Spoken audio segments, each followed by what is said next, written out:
পৃথিবীর মধ্যে সবচেয়ে কঠিন কাজটা করলো ইরান। আর ইরান 40 দিনের যুদ্ধে আমেরিকাকে বাধ্য করছে ইসলামাবাদে আইসা বিচারের একটা আওতায় আনার জন্য।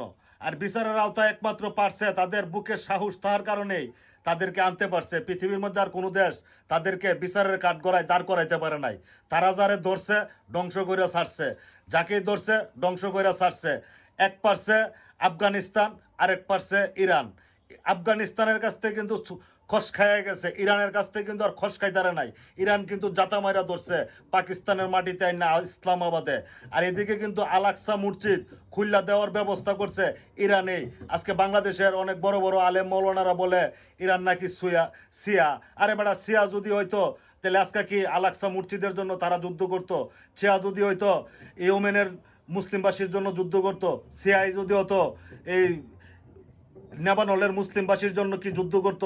সিআই যদি হয়তো হেজবুল্লাহর জন্য যুদ্ধ করত? না, তারা আসলে প্রকৃত মুসলমান। তারা গুরু খাওয়া মুসলমান না, তারাই প্রকৃত মুসলমান, তারাই প্রকৃত নবীর প্রেমিক।